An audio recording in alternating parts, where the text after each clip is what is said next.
Assalamualaikum warahmatullahi wabarakatuh. Shalom, Om Swastiastu, Namo Buddhaya, dan salam kebajikan.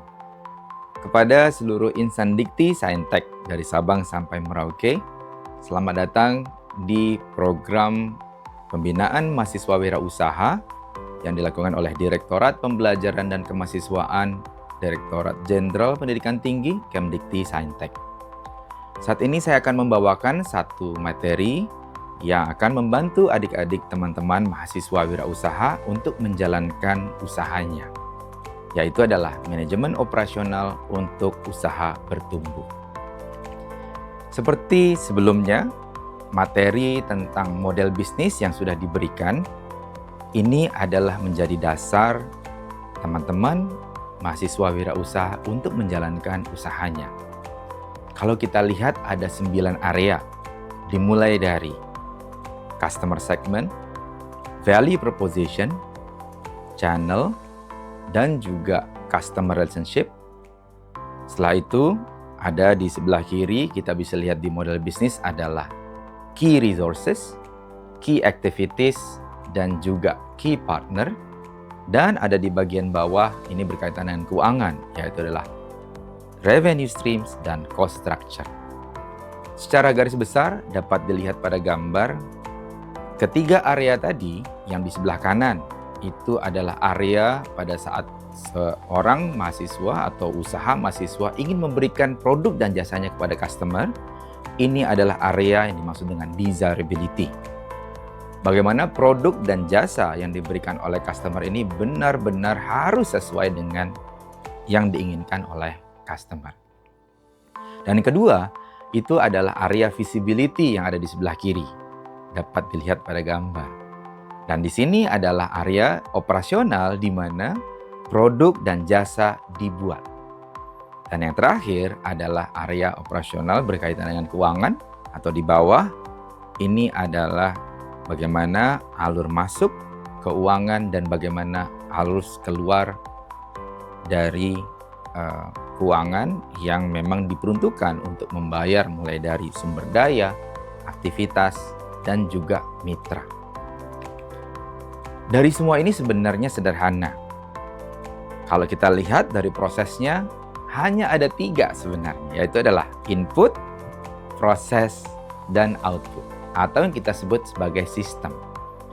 Kalau dalam konteks operasional, sebenarnya 3 ini yang memang menjadi penting untuk kita pantau. Dan dapat dilihat pada gambar, ada 3, mulai dari input, proses, dan output. Ada garis menuju ke input kembali yang disebut feedback, dan itu adalah fungsi kontrol. Kalau kita lihat di model bisnis secara keseluruhan, sebenarnya kalau misalnya kita detailkan, 3 proses ini yang menjadi utama. Kalau ada contoh sederhana mengenai input, proses, dan output bagi teman-teman mahasiswa wirausaha yang menjalankan usaha di bidang kuliner misalnya. Membuat cake coklat. Inputnya adalah tepung terigu, gula pasir misalnya, telur, mentega, baking powder, dan lainnya. Prosesnya mencampur bahan-bahan baku tadi, kering maupun basah, tuang ke dalam adonan, kemudian masukkan ke loyang, kemudian dipanggang, didinginkan, dan akhirnya menjadi kue tart yang matang dan siap disajikan. Kalau misalnya usahanya dalam bidang jasa, contohnya bisnis consulting, di mana inputnya adalah orang-orang sebagai konsultannya, pengetahuan dan keahlian di bidangnya, kemudian alat-alat, sumber daya lainnya seperti laptop, laporan riset, dan sebagainya, diproses dengan cara menganalisis, menyusun strategi, dan akhirnya menjadi solusi yang diberikan kepada kliennya. Kalau misalnya kita lebih hebat lagi, membuat sports car misalnya, sama sebenarnya. Membuat rangkanya, mesinnya sebagai inputnya, ban dalam performasi tinggi, sistem suspensinya, dan kemudian dirakit, dipasang mesinnya sebagainya, akhirnya menjadi mobile sport yang siap untuk dijual. Tapi kalau misalnya kita lihat memang tidak semudah itu. Ada proses mulai dari input, ya kemudian dibuat, diproses, dan kemudian output dari setiap elemennya. Seperti dilihat pada gambar, tidak semudah 3 elemen tadi, di mana sebuah sistem itu akan menjadi input bagi sistem lainnya. Dari lihat gambar bahwa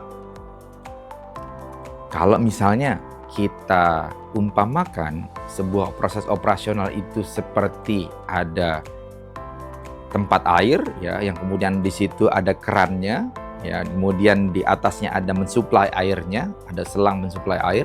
Ini sebenarnya menggambarkan hubungan antara supplier dan kemudian masuk inventory setelah produknya jadi, kemudian ada order. Apa masalah yang bisa terjadi? Dalam proses operasional, seringkali wirausaha itu hanya fokus kepada order. Sedangkan bisa jadi suppliernya tidak mencukupi untuk memenuhi ordernya. Atau bahkan sebaliknya. Suppliernya banyak, inventory-nya juga penuh gitu, tetapi ordernya tidak ada. Nah, diharapkan teman-teman mahasiswa bisa menyeimbangkan ini. Order masuk, inventory cukup, dan supply-nya memang terjamin. Untuk menjalankan proses usahanya, agar teman-teman mahasiswa wirausaha itu bisa membuat kualitasnya menjadi bagus, prosesnya menjadi efisien. Oleh karena itu, diharapkan teman-teman mahasiswa bisa membuat terlebih dahulu operation map-nya. Di sini bisa terlihat tidak hanya secara garis besar setiap prosesnya, tetapi input proses output yang memang dihasilkan kemudian menjadi input di sistem lain. Seperti dilihat pada gambar, di sini ada bidang-bidang atau departemen yang memang jadi utama seperti supplier, kemudian ada company operations dan juga sales operations, dan di akhir ada finance dan accounting. Dapat dilihat bahwa di awal ada planning untuk supplier yang kemudian di shipping masuk ke company operation, diterima, yang kemudian didistribusikan melalui distributor ke market yang kemudian dicatat di Departemen Finance dan Accounting. Buatlah gambar sederhana ini untuk meyakinkan setiap departemen terlibat dan juga mengetahui prosesnya. Untuk menjaga kualitas, diharapkan selanjutnya mahasiswa membuat SOP atau Standard Operating Procedures, di mana SOP ini adalah proses penting dalam menciptakan dokumentasi yang jelas dan juga terstruktur. Bagaimana suatu pekerjaan itu atau proses itu harus dilakukan. Ada beberapa langkah penting yang bisa Bapak Ibu insan dikti saintek dimanapun berada dalam mendampingi teman-teman mahasiswa wirausaha. Yang pertama adalah tentukan tujuan. Tentukan tujuan SOP dan proses apa yang akan dijelaskan. Kemudian pilih formatnya. Pilih format yang sesuai, langkah demi langkah, flowchart, atau narasi. Silahkan pilih format yang paling memudahkan. Yang berikutnya, yang ketiga adalah tuliskan langkah-langkah prosesnya. Uraikan setiap langkah secara jelas dan juga terstruktur. Yang keempat, sertakan peralatan dan bahan jika ada. Sebutkan alat-alat, bahan yang diperlukan. Kemudian yang berikutnya adalah yang kelima, identifikasi peran dan tanggung jawab. Siapa yang bertanggung jawab pada setiap langkahnya?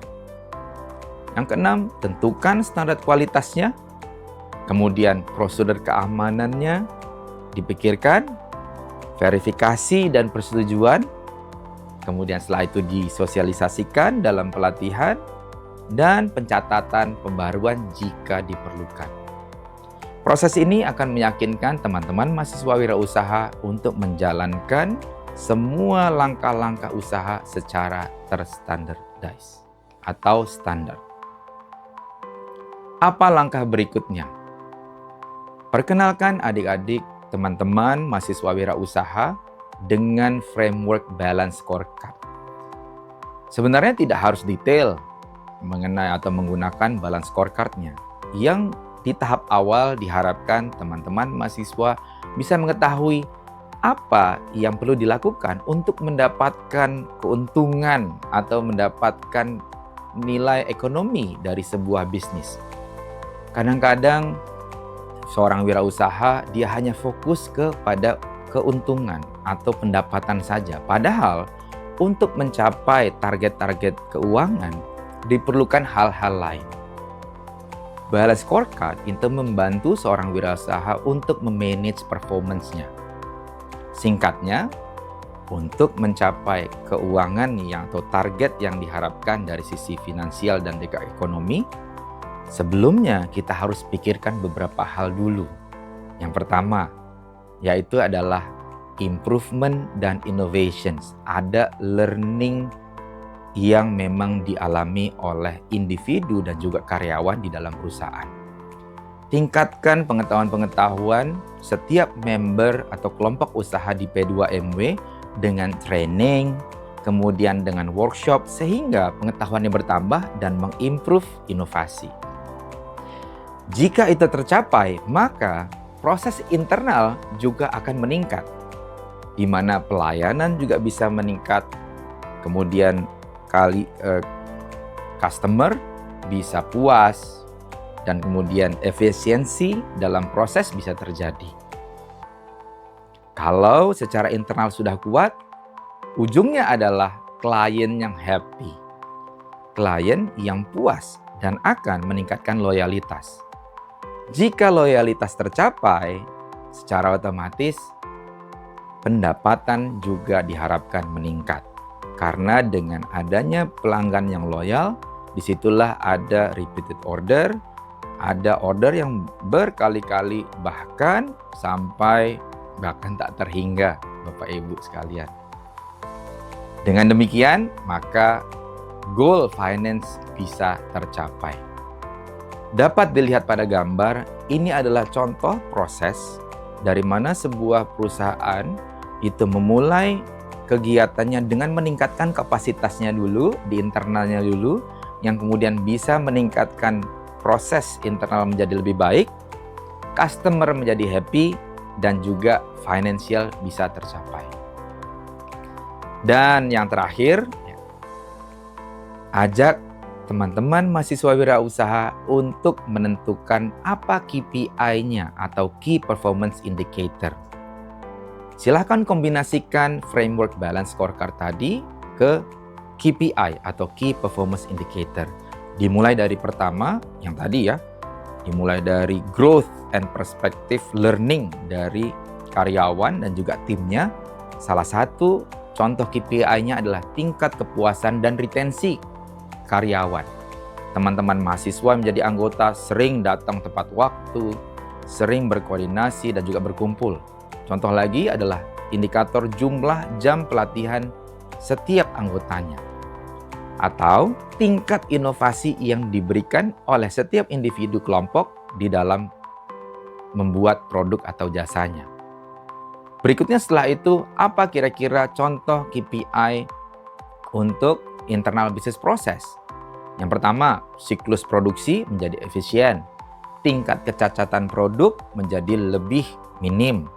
Kemudian biaya per unit itu bisa ditekan. Setelah itu tercapai, kita naik lagi dan melihat bahwa customer akan lebih puas. Sehingga KPI-nya atau indikatornya akan menjadi tingkat kepuasan pelanggan, jumlah pelanggan baru, tingkat retensi pelanggan, dan sampai pangsa pasar yang semakin luas. Terakhir, jika ini bisa tercapai, diharapkan perusahaan teman-teman mahasiswa wirausaha ini bisa bertumbuh. Salah satunya dengan KPI pertumbuhan pendapatan, laba bersih atau net profit, return on investment atau ROI, dan juga arus kas yang sehat. Di akhir sesi ini diharapkan akan ada fun works untuk dilakukan oleh teman-teman mahasiswa wirausaha. Yang pertama, silakan buatlah operation map yang menunjukkan proses operasional usaha mahasiswa wirausaha.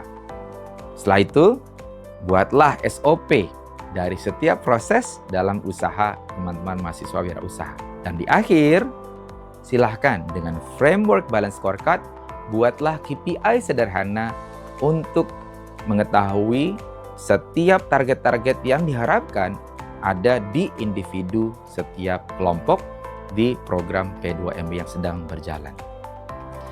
Demikian, terima kasih banyak. Selamat menjalankan wirausaha, tetap semangat dan pantang menyerah. Terima kasih. Assalamualaikum warahmatullahi wabarakatuh. Salam kewirausahaan buat teman-teman semua.